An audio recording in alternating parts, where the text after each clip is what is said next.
Buenas noches, sonámbulos y desvelados profesionales. Otra vez están aquí, y yo otra vez sigo hablando de cosas viejas a horas indebidas. Hoy traigo uno de esos temas que nadie pidió, pero que por alguna razón es perfecto para escuchar en la oscuridad.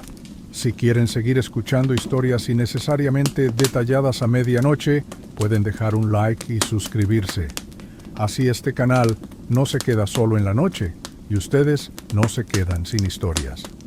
En los comentarios cuéntenme qué otra época o lugar quieren visitar en nuestras próximas madrugadas. Ahora sí, acomódense. Cobijita lista, almohada estratégica y ese momento en que el cuarto queda en penumbra y uno siente que ya no hay prisa. Imaginen esto, una sala fría en el Palacio de Whitehall. Afuera llueve con esa insistencia londinense que no moja, pero tampoco deja de recordarte que no eres rey. Adentro, el ambiente también es húmedo, pero de tensión. Dos hermanas caminan por pasillos distintos del mismo palacio, como dos versiones incompatibles del mismo apellido. Una es pelirroja como el fuego, con el ceño ligeramente fruncido y una expresión que dice: tengo mejores cosas que hacer que morirme todavía. La otra ya no está, pero su sombra aún camina por los muros, y la gente la sigue llamando María la Sanguinaria, con cariño, claro. Esta noche vamos a hablar de una rivalidad real, de esas que harían colapsar cualquier cena de Navidad en familia. María Tudor e Isabel I, hijas del mismo padre, sí, el famoso Enrique VIII, el del Tinder con hacha, pero de madres distintas, religiones opuestas y personalidades que harían palidecer cualquier reality show.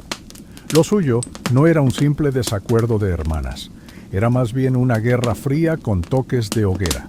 Una fue reina por derecho, la otra por insistencia. Una creía que Dios hablaba latín y vestía sotana, la otra prefería hablar en inglés y que nadie le dijera con quién casarse. María intentó salvar el alma de Inglaterra a base de fuego. Isabel prefirió salvarla a base de paciencia y sarcasmo. Dos estilos, dos ideas de lo que debía ser una mujer con poder. Y, por supuesto, muchísimo veneno familiar. Pero no se preocupen. Esta historia, aunque esté llena de prisiones, traiciones y ejecuciones bien vestidas, se cuenta en voz baja, sin gritos, como si la estuviéramos leyendo entre susurros en una biblioteca antigua, mientras la lluvia golpea los vitrales y el fantasma de María se asoma por una esquina. Porque aunque ambas estén muertas hace siglos, todavía parece que se están peleando por el trono y por quién dejó el drama mejor escrito. Así que pónganse cómodos. Esta noche la historia huele a tinta mojada, rosas mustias y un poquito de resentimiento dinástico. La historia de estas dos hermanas comienza, como suele pasar en familias disfuncionales, con un padre con más poder que estabilidad emocional. Enrique VIII, rey de Inglaterra y adicto al matrimonio con consecuencias, dejó un legado que parecía una serie mal escrita: 6 esposas, 3 hijos legítimos y un país que no sabía si debía rezar en latín, en inglés o simplemente rezar por su vida. María Tudor nació de su primer matrimonio con Catalina de Aragón, una princesa española con carácter de hierro y fe inquebrantable. Isabel nació de su segundo matrimonio con Ana Bolena, una mujer que logró seducir al rey y perder la cabeza por ello, literalmente. Así que desde el principio, la relación entre María e Isabel no prometía ser fraternal. María era hija de una reina legítima, según los estándares católicos, mientras que Isabel era considerada por muchos una bastarda con pretensiones. Y no lo decimos con crueldad. Bastarda era un término legal, no un insulto gratuito. Bueno, a veces era ambas cosas. El punto es que, desde que nacieron, ambas hermanas cargaron con etiquetas, con resentimientos heredados y con el peso de madres que se odiaban sin necesidad de redes sociales. Y aunque nunca lo dijeran en voz alta, sabían que solo una podía ganar. El trono no era lugar para compartir, ni para hacer terapia familiar. María creció siendo la hija obediente, la princesa educada en la fe católica, la que tocaba el clavicémbalo con lágrimas contenidas. Pero también fue la niña que vio cómo su madre era repudiada, cómo su título real era retirado, cómo la nueva esposa del rey la obligaba a aceptar que ya no era nadie. Y todo eso se quedó grabado, como una herida que nunca cicatrizó. Isabel, por su parte, creció en un ambiente menos trágico, pero igual de peligroso. Su madre fue ejecutada cuando ella tenía apenas 3 años, y aunque nunca habló mucho del tema, uno puede imaginar que ver a tu madre pasar de reina a cabeza en una cesta no ayuda mucho con la autoestima. A lo largo de su infancia, las 2 hermanas vivieron entre tutores, castillos prestados y cartas llenas de ambigüedad. A veces se escribían con cortesía, a veces no se escribían en absoluto. Nadie se atrevía a reunirlas por mucho tiempo, porque siempre existía la sospecha de que una pudiera representar una amenaza para la otra, o que alguien decidiera usarlas como bandera. Y es que en la Inglaterra de los Tudor, incluso las niñas eran piezas en un tablero político lleno de obispos paranoicos y nobles con poca paciencia. A medida que crecieron, sus diferencias se acentuaron.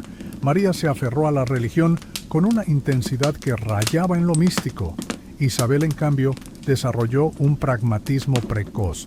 Sabía que la supervivencia estaba en sonreír sin comprometerse. Donde María veía pecado, Isabel veía estrategia. Donde una rezaba, la otra observaba. Como si desde pequeñas ya supieran que la historia solo recordaría a una de ellas como reina y a la otra, bueno, como una advertencia. María subió al trono en 1553 con una mezcla de júbilo religioso y nerviosismo colectivo. Para los católicos era una restauración divina. Para los protestantes, una mala noticia con forma de reina. Apenas se coronó, dejó claro que no venía a gobernar con sutileza, venía a corregir, a redimir, a purgar pecados. Y si eso implicaba prender unas cuantas hogueras, pues bueno, nada que no hubiera aprobado un buen inquisidor. Su reinado fue breve, pero intenso, y sí, sangriento. De ahí el apodo que la historia le dejó grabado como una etiqueta en la frente, María la Sanguinaria.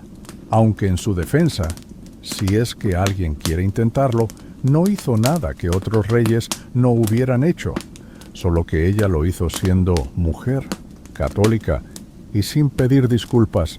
La Inglaterra de María era un país dividido, fatigado y asustado, y ella creyó, honestamente, que podía sanarlo a base de fe, o más bien de imposición de la fe.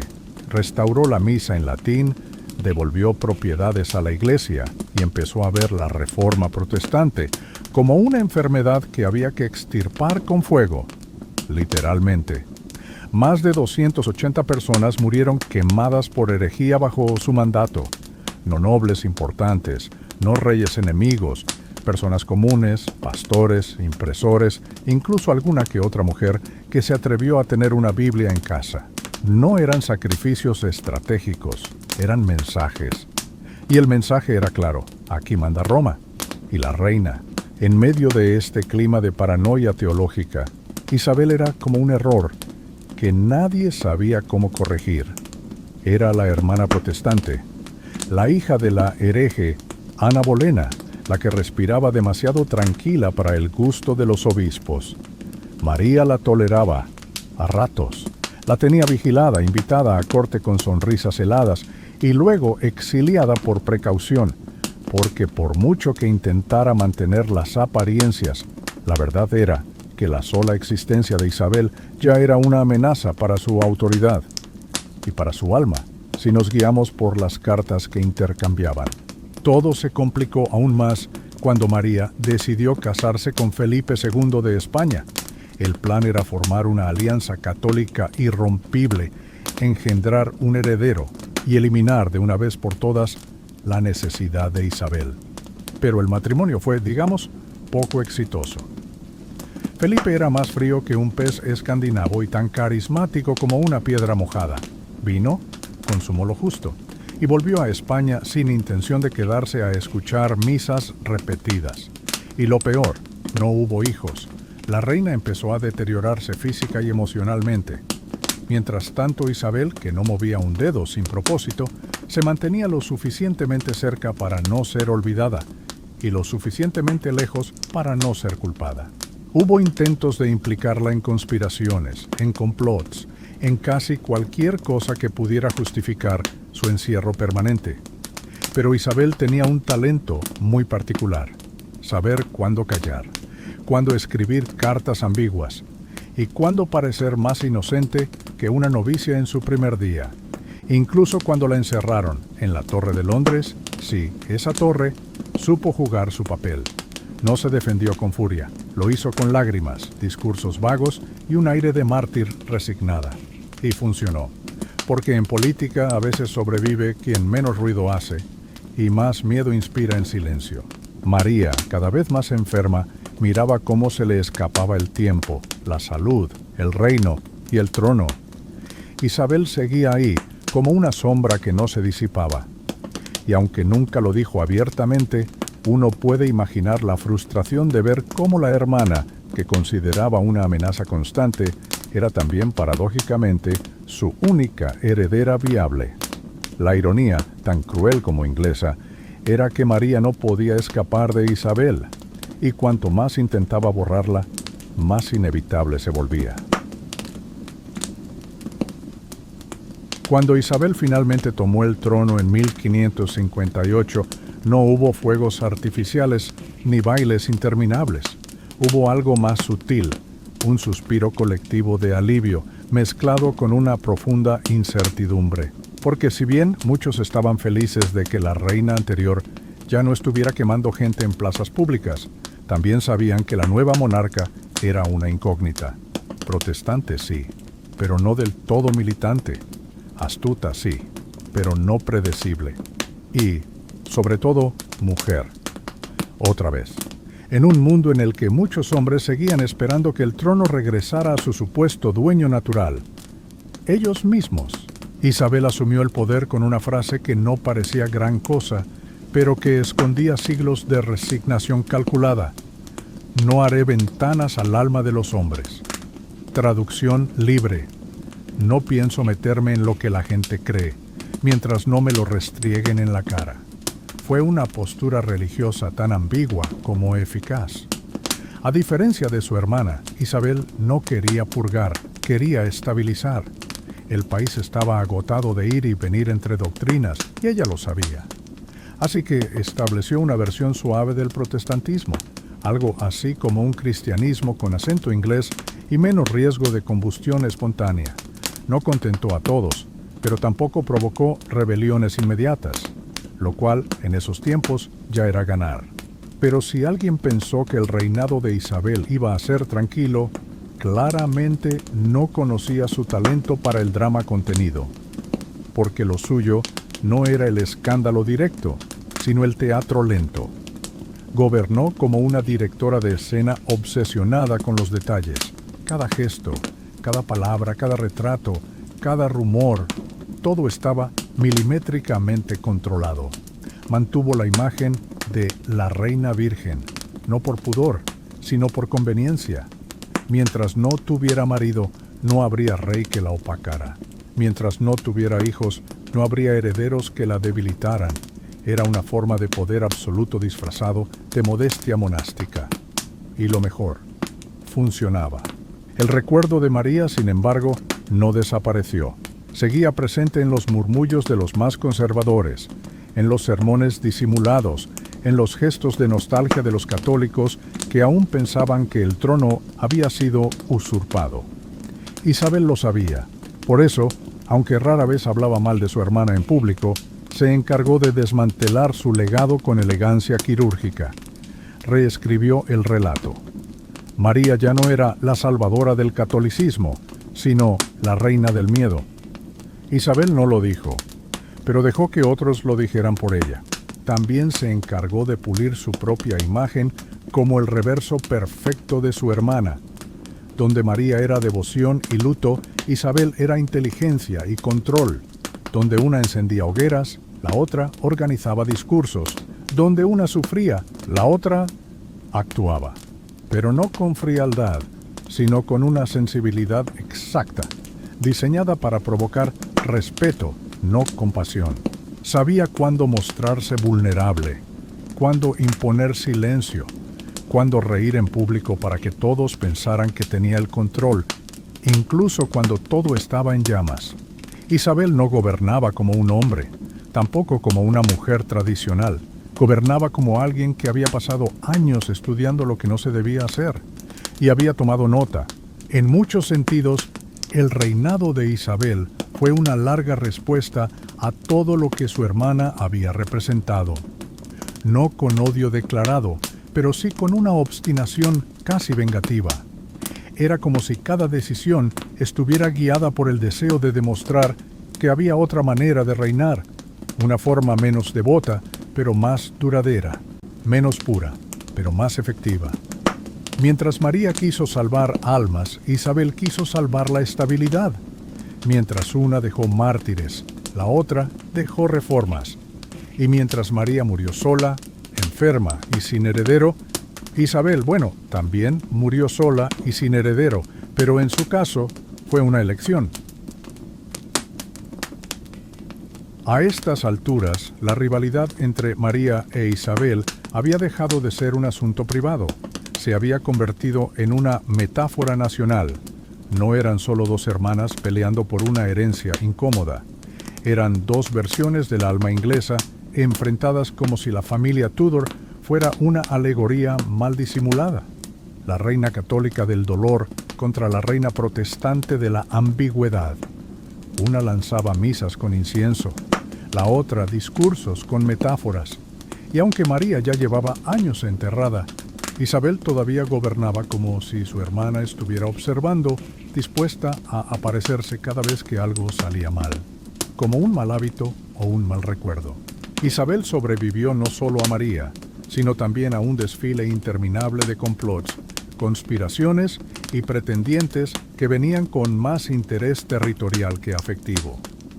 Ella los analizaba como si fueran contratos de arrendamiento, con cláusulas sospechosas. Nunca se casó, nunca se dio. Mantuvo ese delicado equilibrio de parecer disponible sin estarlo, como un perfil de Tinder que no responde pero sigue en línea. Sabía que el matrimonio era una trampa. Lo había visto en su hermana, en su padre, en su madre decapitada, y decidió que lo único que valía la pena amar era el poder. A diferencia de María, Isabel no quemó herejes, pero tampoco fue una reina de terciopelo. Ordenó ejecuciones cuando lo creyó necesario. Mantuvo a su prima María Estuardo, la otra María, la escocesa, en una cárcel con cortinas hasta que fue políticamente conveniente cortarle la cabeza. Nunca lo dijo en voz alta, claro, fue el Consejo quien lo decidió, pero el Consejo no respiraba sin su aprobación. Era una coreografía de poder tan precisa que incluso las decisiones crueles parecían inevitables, o al menos racionales. En cuanto a su imagen, Isabel se transformó a sí misma en símbolo. Se pintaba el rostro con una blancura fantasmal, se vestía como si cada día fuera una coronación y hablaba con un tono que oscilaba entre el sermón y la poesía. Era más que una reina, era una presencia, un acto de propaganda en sí misma. Y lo hacía sin pedir perdón, como si supiera que cada minuto en el trono era un acto de resistencia contra todo lo que la había querido destruir desde niña. Las etiquetas, los hombres, la religión impuesta, el fantasma de su madre y el recuerdo constante de su hermana mayor. Porque aunque el tiempo pasó y el país cambió, la figura de María seguía ahí, no como amenaza, sino como advertencia. Isabel la había sobrevivido, pero nunca la había olvidado, y en ese gesto de no mencionarla demasiado, de no escupir sobre su tumba, pero tampoco santificarla, había una forma sutil de victoria. Isabel no necesitaba gritar que había ganado, solo necesitaba seguir viva. Cada día en el trono era un mensaje. Cada cumpleaños celebrado en palacio era una línea más escrita en una carta que su hermana nunca iba a leer. pero que todos los demás entendían perfectamente. Y así, entre discursos bien colocados, retratos cargados de simbolismo y una firme negativa a casarse, Isabel reinó durante más de 4 décadas, no solo como reina, como leyenda. Y tal vez en algún rincón del palacio el retrato de su hermana seguía colgado, no por nostalgia, sino como recordatorio de todo lo que pudo haber sido, y no fue. Isabel no solo sobrevivió a su hermana, también sobrevivió a su propio mito, porque durante más de 40 años mantuvo una coreografía imposible: ser mujer sin parecer débil, ser protestante sin parecer hereje, ser reina sin parecer tirana y ser humana sin parecerlo demasiado. Caminó esa cuerda floja con una habilidad que desconcertó a sus contemporáneos y dejó a sus enemigos sin aire. Pero detrás de cada movimiento seguía latente la figura de María, no porque Isabel la admirara, sino porque en el fondo entendía que la había formado. A su modo brutal, María había sido su lección más valiosa, un manual viviente de lo que no debía hacer. Durante sus primeros años como reina, Isabel mantuvo una política que algunos calificaban de tibia, otros de magistral, porque mientras unos exigían reformas más agresivas, otros pedían volver al catolicismo. Ella les ofrecía medias tintas con bordes dorados. Se negó a casarse con príncipes extranjeros que esperaban convertirla en apéndice dinástico. Se negó a que el parlamento decidiera su sucesión. Se negó a todo lo que le hiciera parecer marioneta.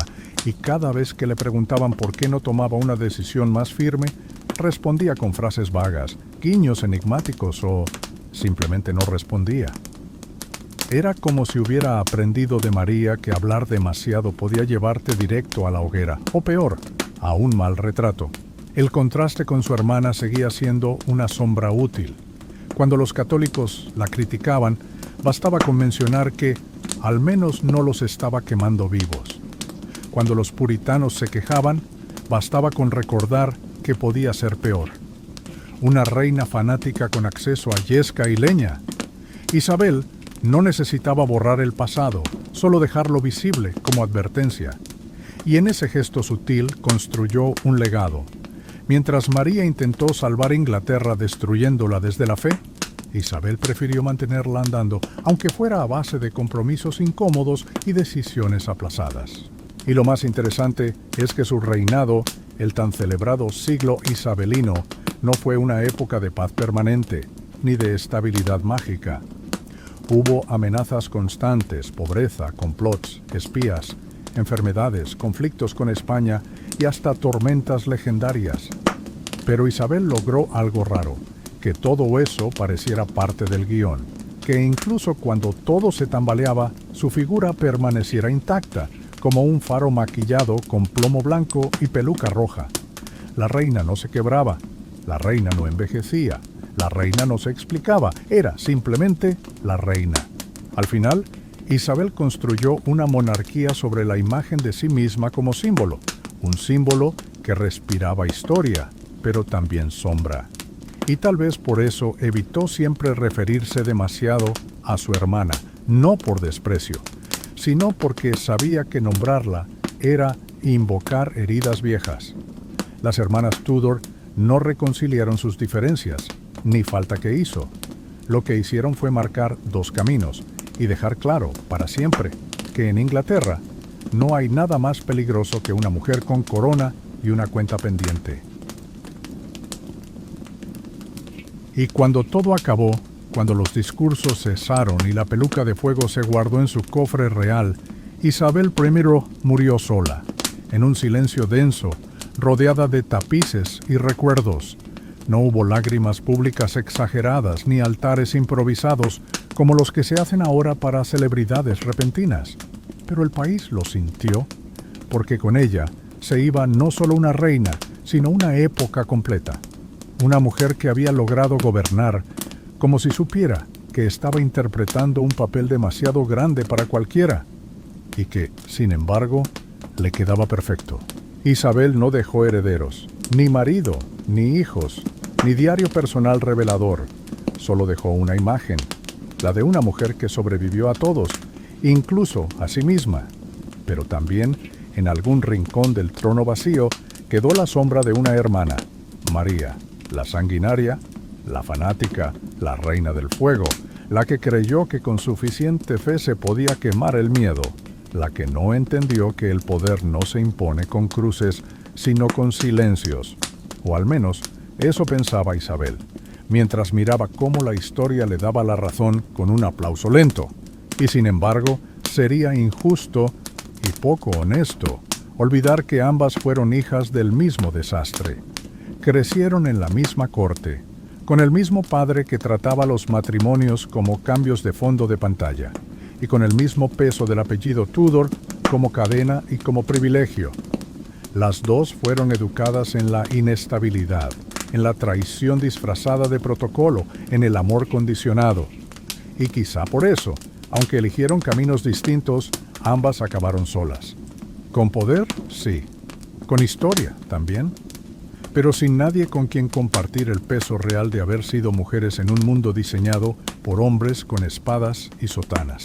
Esta noche, tal vez podamos imaginarlas de otra forma. No enfrentadas, ni fantasmales, ni congeladas en los retratos que colgaban en los salones del palacio, sino sentadas en silencio, cada una en su extremo de una gran sala, sin decirse nada, pero sabiendo todo, sin reconciliación, pero sin guerra. Porque a veces la paz entre hermanas no viene con abrazos, viene con el tiempo y con la muerte, y con el susurro de quien las observa, siglos después, tratando de entenderlas en voz baja. Así que si estás aún despierto pensando en lo que habría pasado si una sola decisión hubiera sido distinta, no estás solo. La historia también se hace de esos ¿qué tal sí?, que nunca se escriben. Y en el caso de Isabel y María, los ¿qué tal sí? Son infinitos. Pero por esta noche, basta con haberlas escuchado. Descansa. Que la sangre, la corona y el silencio se queden allá, en los pasillos de piedra. Y tú puedes quedarte aquí, en la calma de saber que incluso las reinas más temidas, al final también necesitaban cerrar los ojos. Hasta la próxima madrugada, sonámbulos, que sueñen con otras hermanas, más tranquilas o al menos menos inflamables.